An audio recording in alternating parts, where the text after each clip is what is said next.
Hi guys, today I'll be doing a book talk on Soundless by Richelle Mead. Yes, I am channeling my inner Faye. Do I look like Faye yet? Although I kind of feel like my eyebrows are a bit too dark.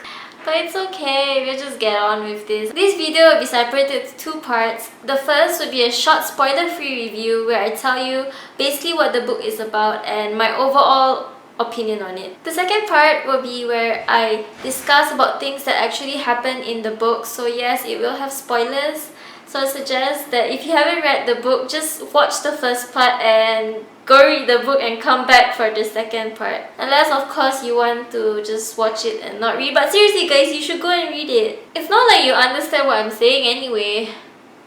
If you guys don't know what Soundless is about, it's about this village that's set on top of a mountain. And the main character, Faye, for as long as she can remember, everybody in her village cannot hear. Yes, they are deaf. Long time ago, the people in her village moved to that top of the mountain because there were valleys at the side of the mountain that were very suitable for farming. Due to frequent avalanches, the only way down from the top of the mountain is blocked by these huge rocks that are not possible for humans to remove. So unluckily, the people in this village are stuck on top of the mountain without any food supply because due to rocky terrain on top of the mountain, it is impossible to grow fruit. The only way that Faye's village gets food is via this zip line that sends them fruit from a distant town. In exchange, the people from Faye's village mine precious metals and send them down. Life in Faye's village is pretty tough already because the food that the distant town sends up to them isn't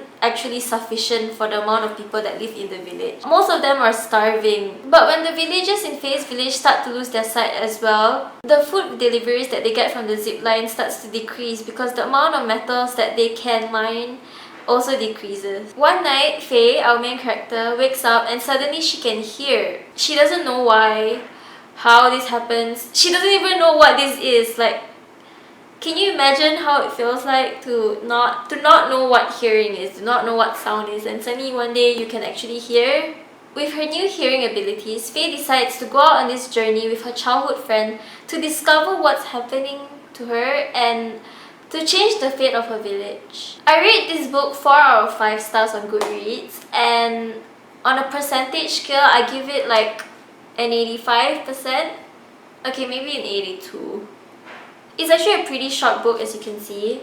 I actually heard quite a number of bad reviews on Soundless before I started reading the book, so I was kind of worried. I actually did enjoy Soundless and it was a really fun read for me. And as always, I love Richelle Mead's writing. It's so easy to get into. Even though it was not a fast-paced book, the story was flowing really nicely. Soundless is actually based on Chinese mythology and folklore, and I felt like it had enough of Chinese elements to make it interesting. It wasn't too much. The only problem I had with this book was that the ending was a bit too rushed and sort of incomplete for me. I feel like I would have enjoyed this book a little more if it was slightly longer, but overall, it was an enjoyable book, and if you want an easy read, I suggest you go and pick up Soundless. So that's it for my spoiler-free review on Soundless. I'm going to move on to my second part, and if you don't want to be spoiled for the book, I suggest you leave now.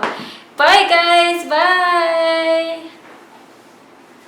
Hi guys, welcome back. So now we're going to go into the actual book talk on Soundless, and we're going to discuss things that happen in the book. So warning, if you haven't read the book, you will be spoiled, okay? I warned you. Okay, so first of all, Liwei and Faye. I'm glad we could avoid all of that cheesy falling in love because I was afraid that like for such a short book the romance would be so rushed, but thank God that the romance was already existing. Even though I would have loved to know more about everything that they did in the past together. But because they weren't supposed to be together, Richelle managed to make it in a way that they were sort of falling in love again. Another thing I really love about this book is the sister relationship. It was nice to see how Faye would still be willing to go back to her village and sacrifice happiness with Liwei just for Zhang Jing. And also one more thing guys, I can't imagine Zhang Jing being 1 year older than Faye because I felt like Faye was such a protective sister that, I mean, she has to be like so much older than Zhang Jing. I imagine Zhang Jing is a little girl. There was that one part when it was mentioned that Zhang Jing was a year older and I was just like, wait, what? What?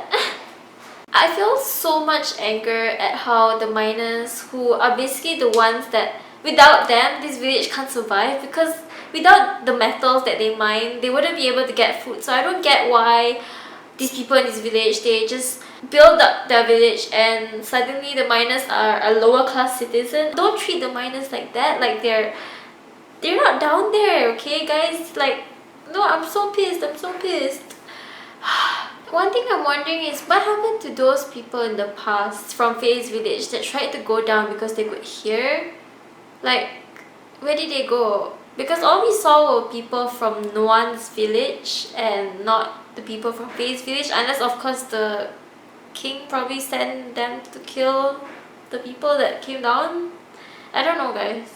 And also they're saying how this current King Janjun is like really bad, but the thing is he's the current king and this thing has been going on for years and years, since generations ago. So King Janjun's not the only bad king, right? So this thing has been going on since like forever ago. It wasn't just King Janjun who tracked these villages up there, right? Because he can't be that old. I mean, how old can this king be?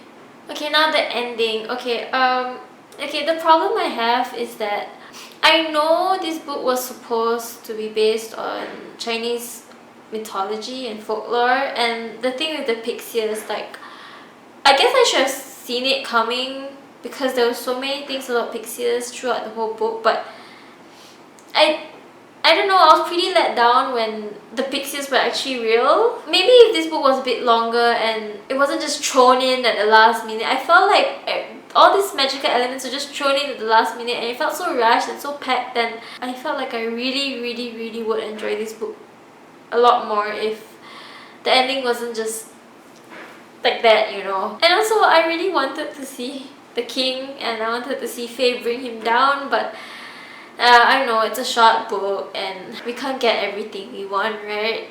The ending feels kind of incomplete for me. I didn't really like the fact like it just ends like that. Like, I really would want to know more about her. Well, it wasn't a bad story, I just felt like it was a bit too rushed, and I don't know, if there was a sequel, I would probably buy it and read it as well, but it's a standalone.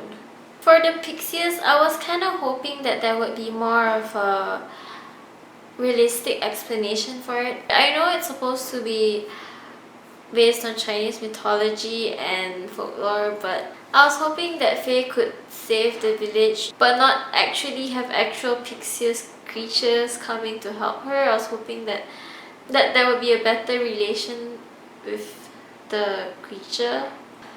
I never complained about magical stuff, but like, maybe because I was just hoping that it would still be more realistic, I guess. I don't know.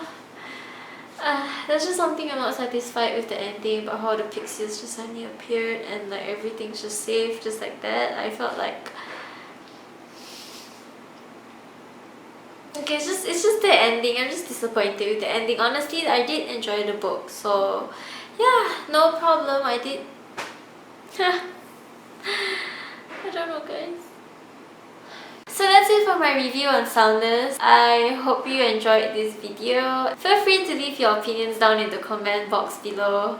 I would really love to discuss Soundless with you. I'll see you soon with my next video. Bye!